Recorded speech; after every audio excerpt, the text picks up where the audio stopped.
Oh, hello, do come in. Oh, hi, nice to see you again. You see, I've slightly tidied up. There's a little bit more floor space visible. I haven't organised the books yet, but I have gradually got other things done. Now, we've often gone around my shelves and I've picked up really beautiful old leather-bound books, or books with old books with fine illustrations and lovely editions and printings, and that's been a great pleasure to share them with you.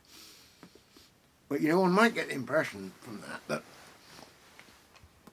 it was only in the olden days, as a phrase we used to use as children, in the olden days, that they made such beautiful things. But happily that's not the case. And a really beautiful book,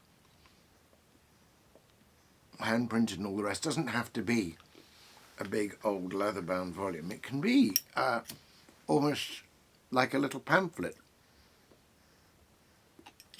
and still be a thing of beauty, as Keats says, that's a joy forever. And I happily had a really nice example of that, literally. The envelope's still there. This just arrived in the post the other day, and it's a present from a former student. In fact, well, only very recently former student.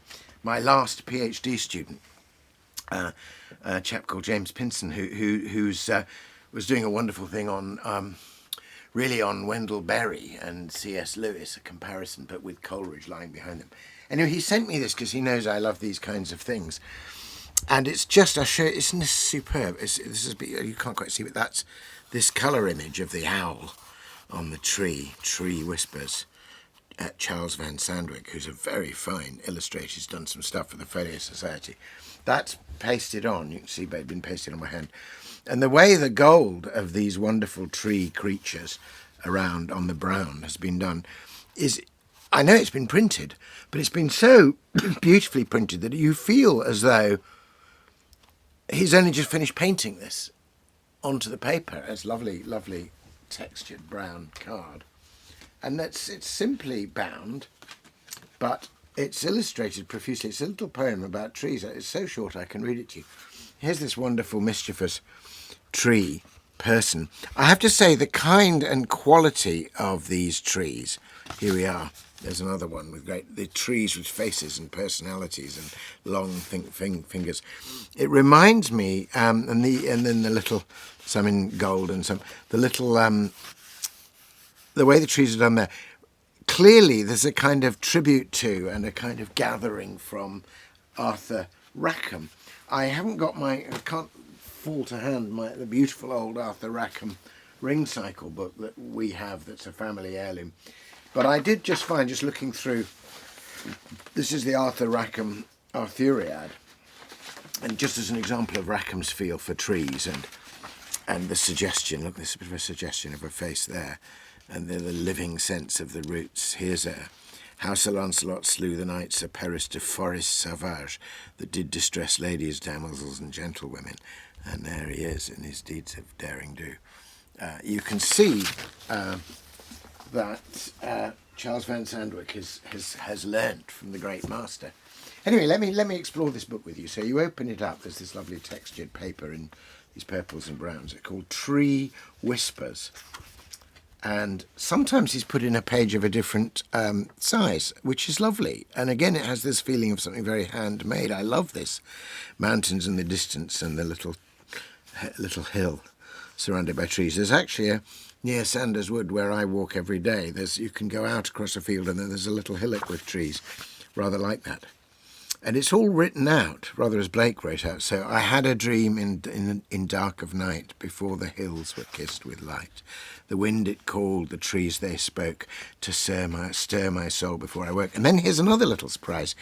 You look at this tree, which is a kind of poetic tree, a kind of bard tree holding a harp. That's lovely, of course, because the trees do sing and make music when the wind blows through their leaves. And here are the leaves falling. It's a very autumnal book, this. And when I first looked at this, I thought, oh, there's a kind of hedgehog with apples on its prickles behind. But then when I turned the page, look at this. It turns out that this is on a kind of tracing paper. So you can turn the page and then see the hedgehog clear without the tree, and then that goes over the writing there, or you can put it like that. It's just a beautiful idea. It's lovely, lovely, creamy paper. Tree Whispers. So,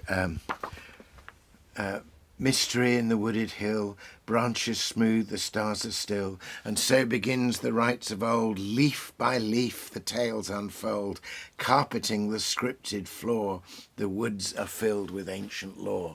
That's a lovely play on leaves, isn't it? That the leaves of the tree, and then the beautiful leaves of this book. I long for treescapes deep and wide, quiet centuries side by side, bending bough and creaking limb, rustling when the light is dim, movement on the wooded hill, turn to look, then all is still. Do you hear beneath the bark whispers as it's growing dark? Tendril fingers in the ground, under tussock, over mound, roots held dear the bosom earth, roots to feed the mighty girth.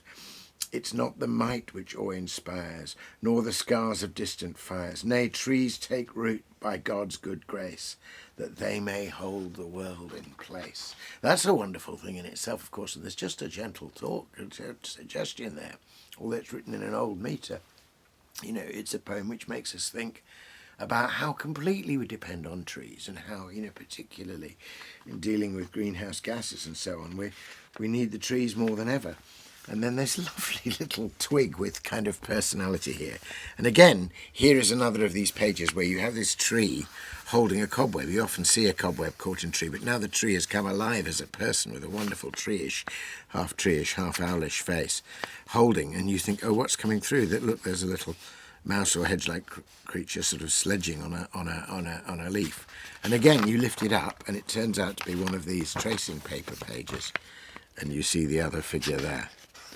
And then suddenly you get colour. This is wonderful.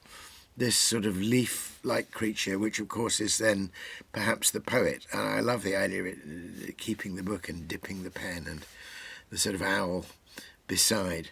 The ghostly trees whisper forest tales upon on pages made of their being. So here's a beautiful, just a little reminder that, of course, the lovely paper of this book, all of this was once a tree, and it's almost as though he's giving, if I can put it so, the treeitude back to the pages, and particularly to have that written on a smaller brown leaf, so to say. And there's his little kind of seal and signature. And look at this. This is an absolutely wonderful stag beetle, beautifully drafted, but with the kind of whimsy of the ear trumpet.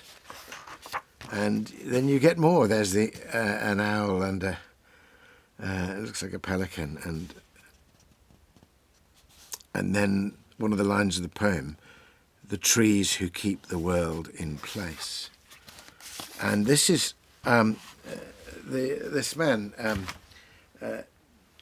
Charles Van Sandwyk, is a Canadian, and it's a Canadian press, so Southey Press, North Vancouver, British Columbia, Canada. And of course you think of the wonderful, and look, this last one, you know, everything has just got beautiful, beautiful figures.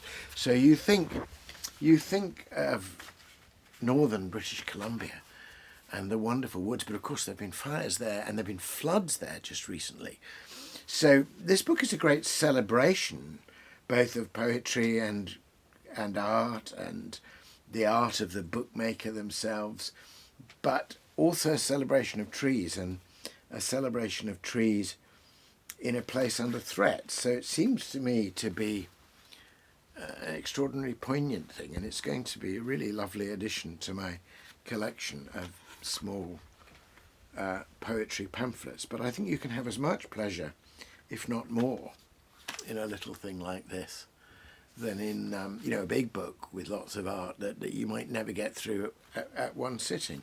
Anyway, so happily it had arrived, just before you called, and I thought I'd share it with you, because it's just a beautiful thing, and it's going to give me a great deal of pleasure, reading it and rereading it and seeing more and more of the little faces that peer out at you. One does so often see faces in trees. There are some rather nice ones on my walk that I feel are becoming rather familiar friends and whose faces I can see.